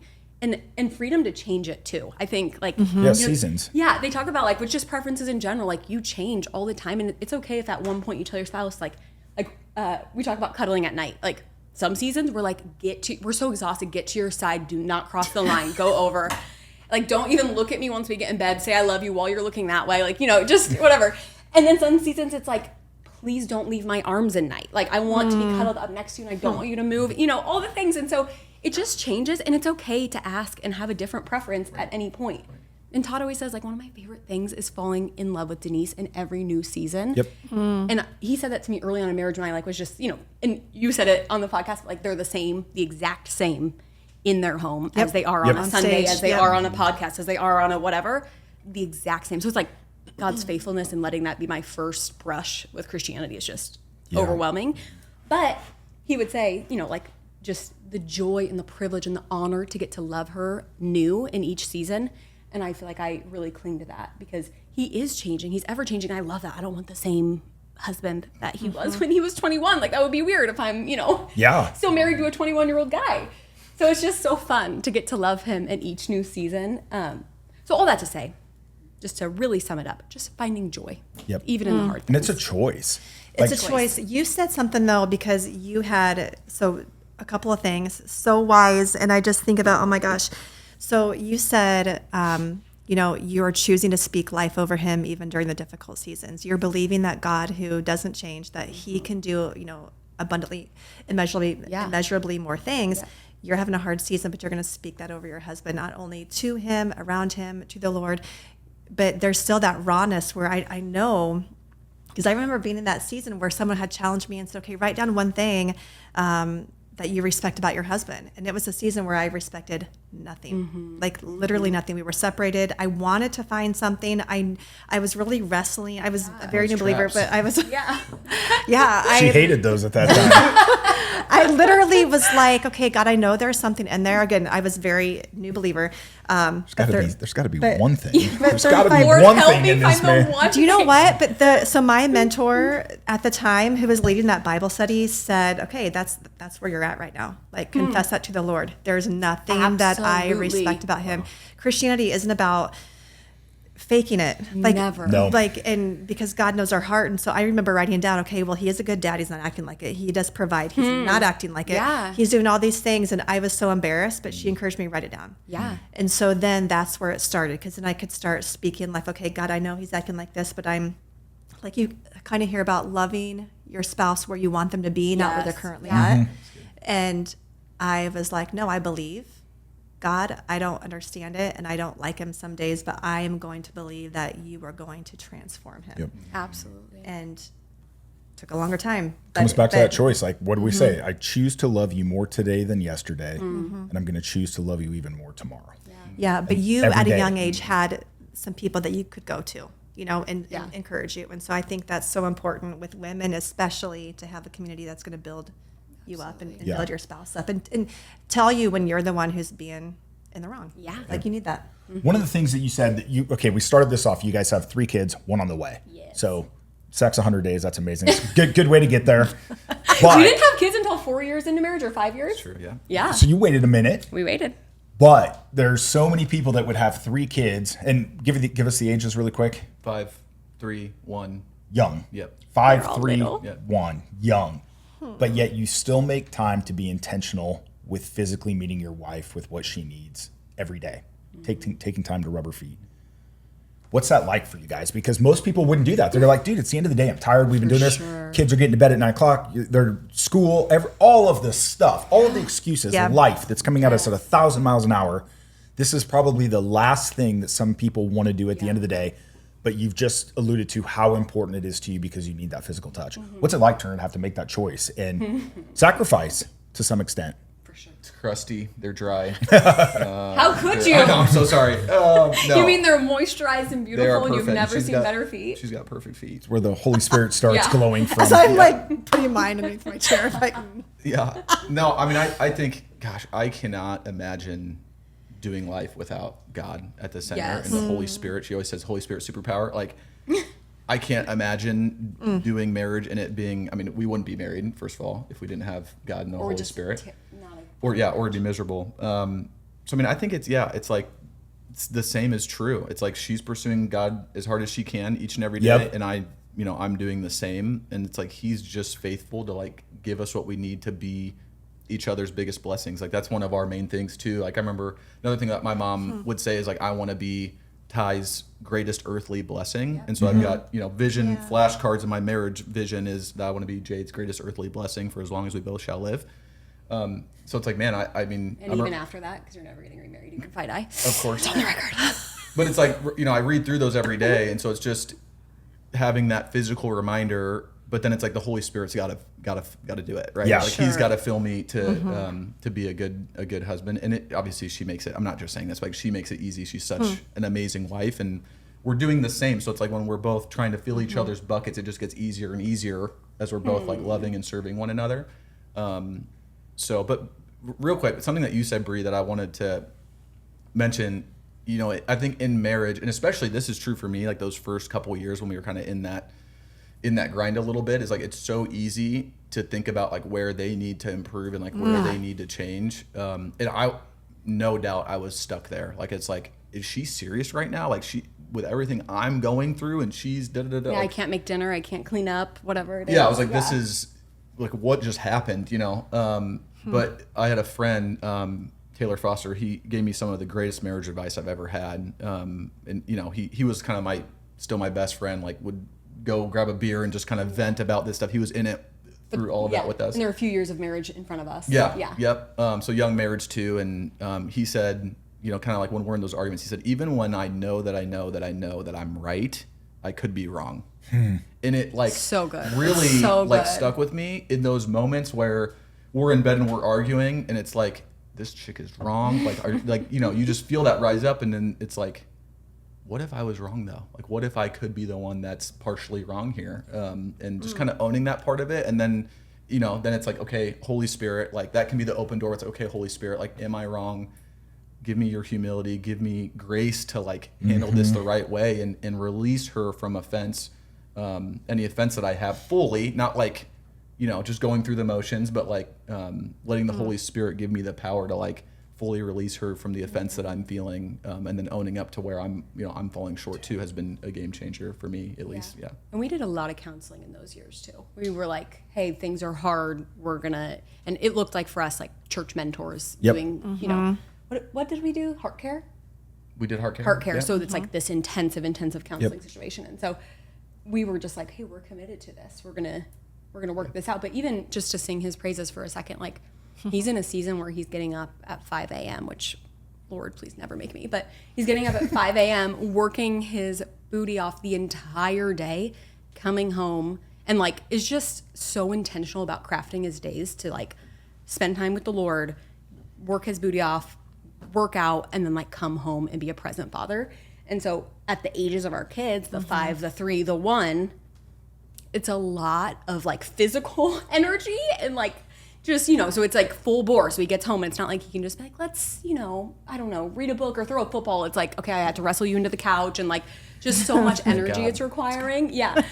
And then like at the end of the night, like he needs to go to bed when the kids go to bed basically. But like he chooses to sacrifice and stay up with me for another hour. And I know that that's not always possible. And I know that there's a million different ways to do things, to find time and to, intentionally craft your marriage. But it's just like he makes a huge sacrifice by staying up with me and like being willing to download our day and rub feet and just be together. Connect, yeah. Yeah, but it's a huge sacrifice, but it's like given us such a rich reward. Would you agree with that? 100%. Yeah, it's like it seems like such a silly little thing, but like we're already seeing the rewards of it. Like we're so connected. We've been through, even in this last year, like a lot of really hard seasons and stuff, and it's like I feel more in love and connected to you than ever, which is just such a blessing. Yeah, the scripture rings true of like, I'm gonna butcher it a little bit, but seeking God first, and then He'll be faithful to add everything else. Oh yeah, it's like, seek first the kingdom of God. Yeah, it's just, it's the truest thing ever. It's like I feel like He's convicted both of us of like,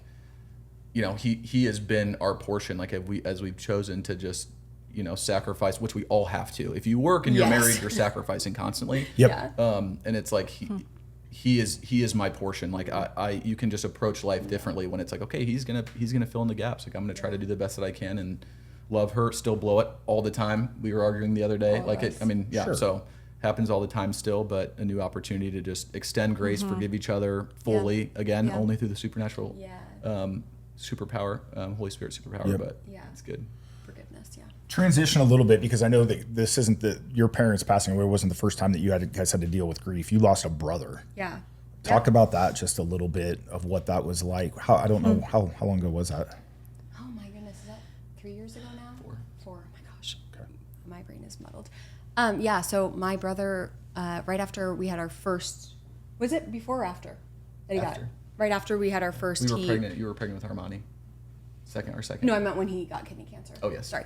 Yeah, so he got kidney cancer, a really rare kind. And most people don't have to look into all these kinds of things. But yeah, it was just really unique and rare. And so when they found it, it was like already pretty advanced. And so they did surgery to take it out, and they were like, we're feeling really hopeful. And he had about 6 months of nothing, and then ended up having it come back. And things got really bad really fast. And so, yeah, I just had our first baby and was pregnant with our second, and he ended up passing away. But just in a testimony of God's faithfulness, like, my brother was the best, just such a fun, just so unique. Everything about him was unique, and I just adore him. But he was like one of those guys who's like, everyone can have their own God, which, very popular belief. Like, hey, if you believe in something, like, that's the right thing for you, and like, let's go ahead with that. And so he was kind of like had a hand in everything a little bit, and wouldn't have been like, Jesus is Lord and the only Lord, but through his cancer diagnosis, again, like, what'd you guys say? Tragedy can either develop or divide. Yep. And so he, most people, when they're in the midst of a tragedy like that, split, or like, Lord, if you're real, like, this is not good. Yeah. You could not be real. Yep. Or if you're real, like, I don't want a hand with someone. Why do bad things happen to good people? Exactly. So he could have done that, or he could be like, God, I choose you, even in the midst of this humongous, terrible tragedy that is probably going to take my life. I choose you. And the Holy Spirit encountered him, and he just fell in love with the Lord, like, willing to be like, there is one God, there is one Son who died and paid for my sins. Like, this is the only way. And it's just such a gift from the Lord, to have a loved one who passes away, and it's like, they're going to heaven. They're not going to, another place. They're going to heaven, and it's like, he's with his creator right now. Hell is the other place. Yeah, just so everybody knows, hell is the other place. I was trying not to. Yeah, it's heaven and hell. I don't want to convict I don't want to condemn anyone. Conviction, sure, go ahead, but no condemnation here, just straight up conviction. Absolutely, yes. So, but it's like, it's just different. And so it's like, he is in the best place ever. And so his passing, instead of like the tragedy that was Turner's parents, where it's like, suddenness. we had no idea what was going on, and it just happened, and both of them gone forever. Here it's like, this guy who maybe would have never made the decision to follow Jesus otherwise, I hate to say it, but it really could be the truth, chooses that, and like, the Lord brings him home. Yep. He's like, you made the best decision, and here we go. I get to bring you home. And so, a very different situation. The level of grief, obviously, I think about my brother every single day. I miss him so much, just his vibrant everything. But it's just different. And so, Anything else you'd say about that? No, it's super sweet and super special. I mean, he was like, so I actually knew him in high school. He would have been a senior when I was a freshman, and he was just like the coolest kid in school, legit, like swag. So cool. I mean, athletic, but also like, he was super cool. So I actually knew him and her other brother, Justin, who was also older than me, before I even knew Jade. So kind of got to grow up at a distance from those guys, and then grow in a relationship with him. But kind of a hippie dude, like, did his own thing. You never knew where he was. Yeah. Sometimes he'd be in Hawaii for 6 months with not one cent. Then he'd be in Beirut. Then he'd be in Australia. Like, just literally vagabond lifestyle. Just come on, man. It was so cool. Super cool. Yeah. Super cool guy. But yeah, I mean, obviously, like, we still to this day, like, cry out for the hearts of all those closest to us that are not, don't have a relationship with the Lord, and so got to pray into that. And then just seeing him, like she said, make that decision, that confronted with that, like, just knowing that he's losing his life essentially. And so getting to pray the prayer with him and getting to baptize him. And, yes. Wow. Yeah, he's like studying the scriptures while on his deathbed, and like wants to get baptized while he's literal skeletal, because he's like so close to passing away. Right. Yep. Yeah. Yeah. So. But just like, sweet to watch though. Really sweet. That's really cool. I remember your mom saying, because I had gotten the chance to be in a Bible study with your mom during that season, and I remember her saying something toward the end or maybe afterwards that Justin had gotten to such a peaceful spot Oh yeah. Okay. Jordan. They're Yeah, basically Jordan. the same name. Jordan had gotten to such a peaceful spot that he was like, it's a win-win. Right. He would always say if that. I stay here or if I go to be with God, then, or, you know, in heaven, Yeah. it's a win-win. And I, just to be in that spot and really believe it. It's crazy. When he wasn't before, because I didn't know him. Yeah. But Yeah, at 31 Hearing to that. be able to say that is pretty Yeah, to crazy. recognize With a brand new daughter too. Right. Oh wow. Yeah. And just being like, okay, Lord, I trust you. Yep. Yeah, he's amazing. That's awesome. yeah. Yeah. All right. I Go ahead. have one more question. So now that you guys had gone through that grieving, the intense grieving period with the loss of your parents, and you guys were growing in that and knowing that, okay, we grieve differently. And then now you have this other, you know, grieving situation. How did that impact going through that before and making it out of the other side together, grieving differently? How did that go the second time or the next time with, Yeah, you know, yeah. grieving Jordan? Yeah. What do you think? I mean, I would say, again, just very wildly different situations. But there were, you know, like the enemy loves to try to come up and bring unforgiveness back up to the surface. And so I remember there being a moment where I'm like, is he supporting me well enough? And like literally wanting to nitpick a little bit because like that had been such a pain point in our marriage prior. Yeah. And I'm like, is he, like, now that it's my turn, is he supporting me well enough? And like the Lord, you know, lovingly correcting me and just being like, is that the way we're going to live our life, sister? Like, I don't think that's a good idea. And so, yeah, just like, and we talk about this, one of the, other than the Lord, it's like forgiveness is like the most relentless tenet of marriage. Like you just have to be forgiving constantly. And thinking about like asking for forgiveness and forgiving as winning rather than losing. It's so easy to be like, Come on. man, like I have to ask for forgiveness again. Like I'm such a whatever, or he's asking me for forgiveness. Like if I forgive him, I'm releasing him and I'm losing that edge up or that leg up that I previously had. And so, but just being like, I win when I forgive and he wins and our kids win and everyone wins when we forgive. And it's just, again, appropriating the power of the Holy Spirit. Like we can only forgive through the Holy Spirit, like true deep forgiveness where it's like, I'm not, the next time you bump me, I'm not bringing it back up again. Like, and again, are there times we have to re-forgive a lot? Yes, absolutely. So this is one of those situations where I'm like, okay, like here's my moment where I'm in this grief journey and like, is he supporting me well enough? And I'm like, I'm choosing forgiveness. I'm choosing forgiveness and to release him from that debt. And I was the one who wasn't supporting him the last time, so it's not even a debt against him really. But yeah, so just walking in like radical supernatural forgiveness. And then, yeah, just it was more natural for me to communicate. So, you know, just being like, hey, I need this. And we also had kids at the time, which kids, it's so funny because they can be both. They can either be like, add extra layer of hardness to grief and it makes it more difficult because you don't have time to process, or it can be sweet because there's a distraction in like a sweet, godly way, you know, not like I'm choosing to not think about it, but it's just kind of like, we couldn't just be sad all the time. We had these little joys of all joys in our home that are just bringing constant life and joy. And it's like, am I going to choose to just sit here in a dark room and be depressed forever? Or am I going to live this only one life that God gave me and love my husband well and love my family well?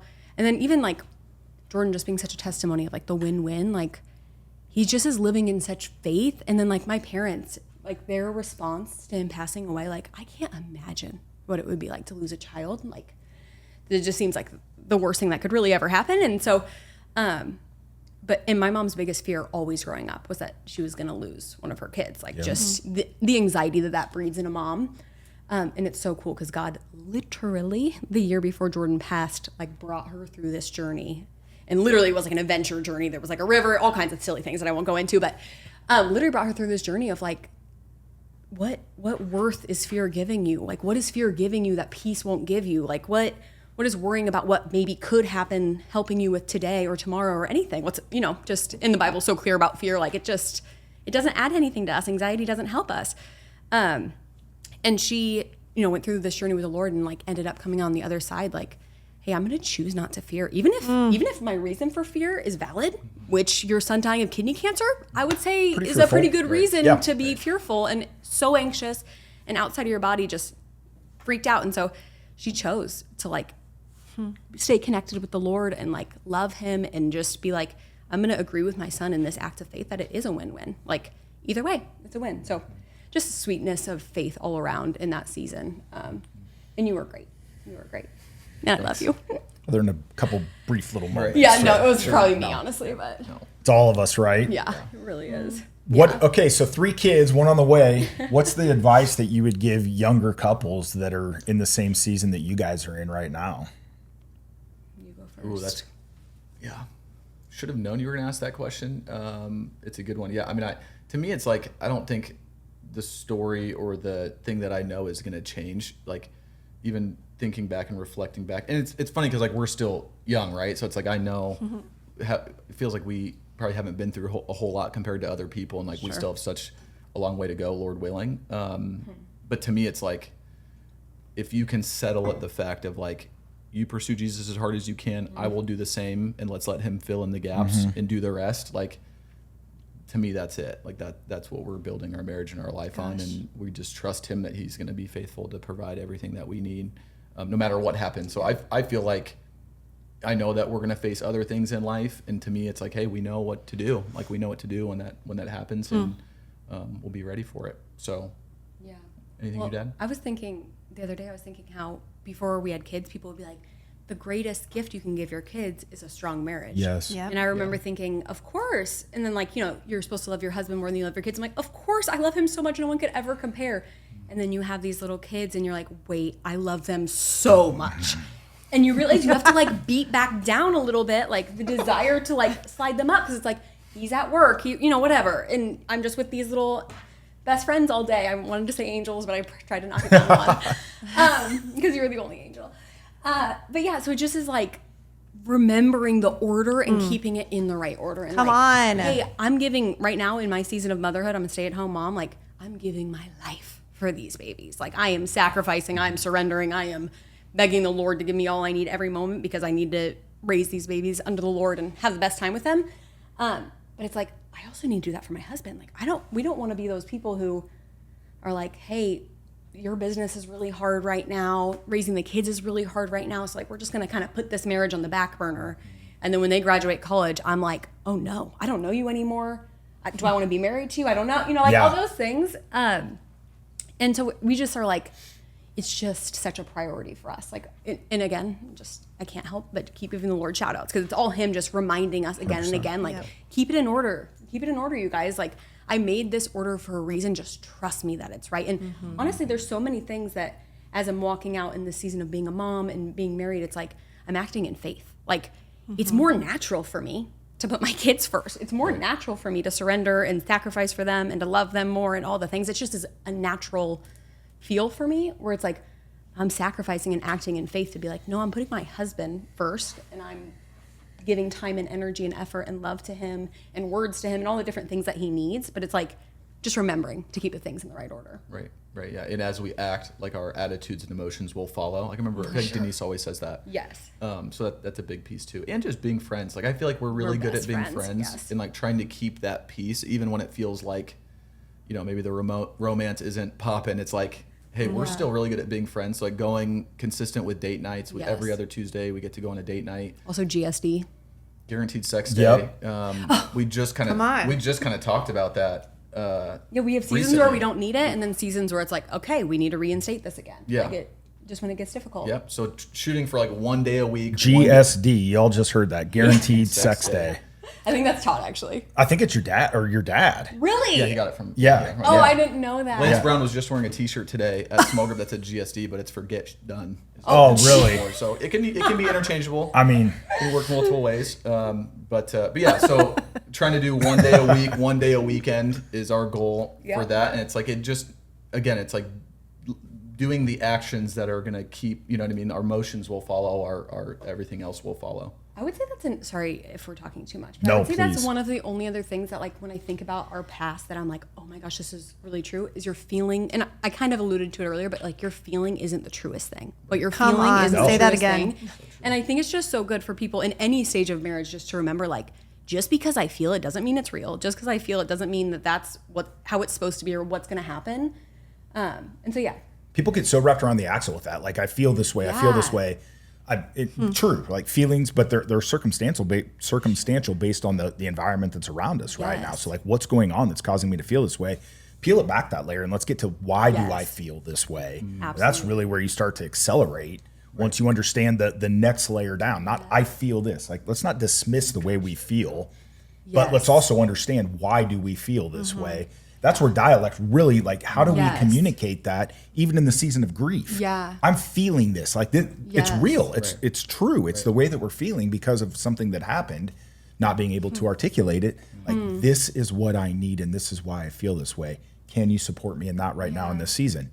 Okay. Now I know where we stand. The expectation gap's been cleared because we can communicate that.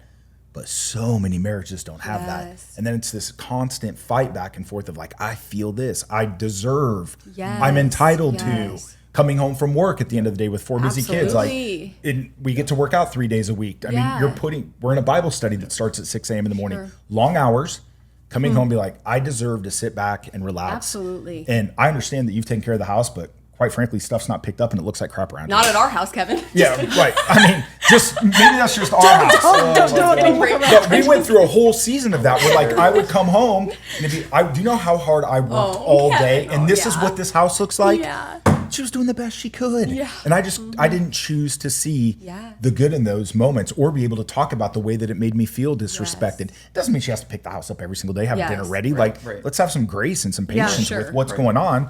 Of course, I could do it better if I'm home alone with the kids. Are you kidding me? We'd have systems in place. There'd be processes. 6 a.m. The kids would be doing this. 7:30 is Bible time. be mopping when I get home. They'd be perfect. That lasts for 3 minutes, Yeah. man. Like, let's go out and play football. What are we going to sure. eat? I don't know. Figure it out, man. Like, order a pizza. Let's go across the street and get a burger. Oh my And gosh. you guys do amazing jobs, both of you guys as wives. And I love doing life with you, Turner, man. Like, you're so wise beyond your years of just constantly asking great questions, wanting to learn not just about marriage, but about business, every aspect of life, of just leaning into the people that are just a little bit further ahead to say, man, what can I be doing differently? And then having great discernment with that. And I love the way you journal and just take notes, man. This dude sits in the corner and he's like, always be careful for the guy that's just sitting there being quiet. Because you know that he's the sleeper and has wisdom bombs that he's going to drop. Yes, absolutely. Give us a shameless plug for what you're doing these days, man. For everybody that's in the Omaha, Lincoln area, Des Moines area, something's going on with their house, man. Who do they call? Yes, Ace Handyman Services. Thank you, Kevin. Yes. I mean, we do just what it sounds like. It's a handyman service. So it's through Ace Hardware. Launched it going on 5 years ago now, here in Omaha, and then we're in Lincoln and Des Moines as well. So, but we hire really great guys. I think that's the key thing. Like, we hire amazing guys. We don't subcontract. These are like, we build a culture. We got a family, and like only dudes that fit that are on the girls. team. And Dudes and gals. Yep. And so they do everything. Like, these guys are super skilled. It could be carpentry, drywall, floor. I mean, anything in the home, really, for the most part. So it's been a blast. That's awesome. And I love the way that you're building that business. I mean, you can tell just from talking to these people, like, you know their character. So you know that's going to, one of the things we always say, if you get this marriage right, every other aspect of your life just lifts up. It's so You true. carry this culture into every other thing that we do. So we know as entrepreneurs, business leaders, that you're going to build that business the right way. Yep. Super grateful for you guys. Love doing life with you guys. Man, you're amazing. And we can't wait for episode 2 because there's so much more to unpack. Thanks, Thank you Love guys. too. We Yep. love Yeah, you. Yes. awesome. Yeah. Wow, what an incredible story that we just got to experience. We hope you were just as moved as we were listening to that story. Drop a comment below and tell us what you learned and how the story impacted you. We can't wait to share our next story with you, so be sure to subscribe and hit that bell so you don't miss the next episode of Making Marriage Great Again. We love you. We're praying for you. We can't wait to see you soon.